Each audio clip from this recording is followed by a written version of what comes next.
and Studs! This is Bruce and Studs, and today we are going to be modding the LEGO architecture set Tokyo. I've always been fascinated with lights and wanted to do some aftermarket modding, so I decided to see what the fuss was about these lights.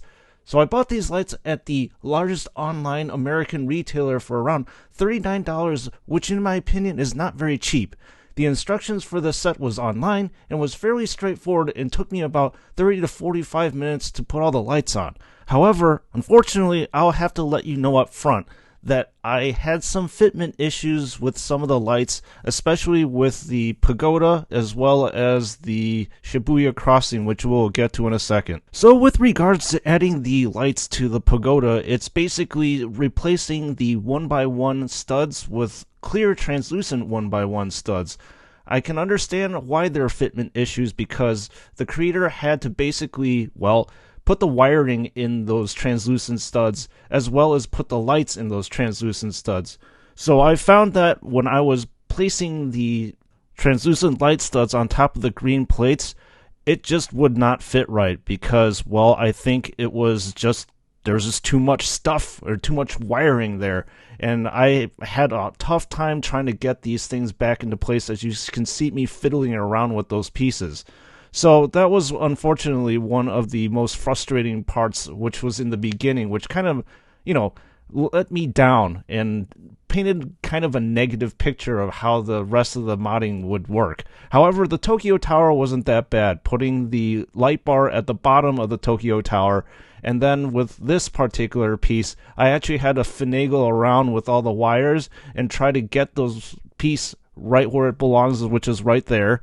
And then finally, just figure out the placement of all this stuff was just a little bit frustrating to me. And as you can see, we're pretty much done with the Tokyo Tower, and then we're moving on to adding the lights to the COCOON Tower.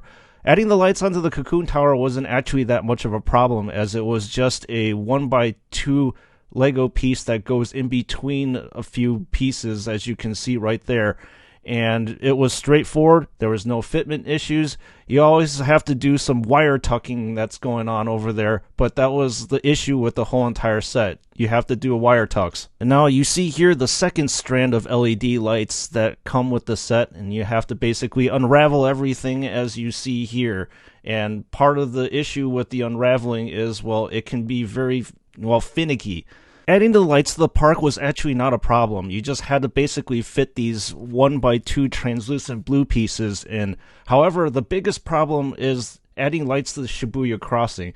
Adding the lights wasn't so much the problem, but it was actually the fitment. As you can see there's a ton of wiring that goes behind these particular Lego pieces, and I had a really tough time, as you see, because of the wiring, get everything fitting into place, and I had big struggle with it, and that was another one of my big frustrations with the set, is just trying to find the fitment for these particular areas. But regardless, because I had spent so much money on this, I had to keep moving on and try to make this particular lighting set work, and I'll be honest with you, in the end it did work out. However, you're doing lots of wire tucking, a lot of cleaning, a lot of, everything to try to make this a little bit presentable during the day. But I will guarantee you the results at night were absolutely awesome. So adding the lights to the big site wasn't an issue too, because again, it was just adding a 1x1 translucent stud over there, and I didn't really have any fitment issues with that.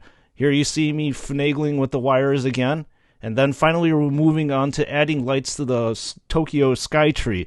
This wasn't, again, a big issue over here. It was just trying to get the Lego pieces back into place, which was the biggest problem. So the lights on the Tokyo SKYTREE just consist of 4 translucent, clear 1x1 studs that are round, and then finally adding what you see here, another 1x1 translucent stud on top of the antenna.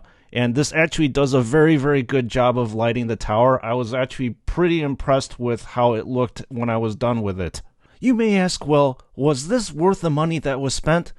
The answer to your question is that I think the light set is a bit on the pricey side, but the end results are actually quite fantastic. This set does an absolutely brilliant, pun intended, job of lighting up the Tokyo skyline much how it would look at night. I am rather impressed by the end results. However, as I said before earlier in the video, I was rather disappointed by the fitment issues with the pagoda as well as the Shibuya crossing. In the end, we got through it all, and finally, the Tokyo skyline is lit up. This is Bruce and Studs, and I hope that you enjoyed this video. Let me know in the comments section if you're motivated to add lights to your LEGO sets because of this. I will actually be bringing you some more of these light sets, so let me know what you think about them. And I will see you guys all in the next build.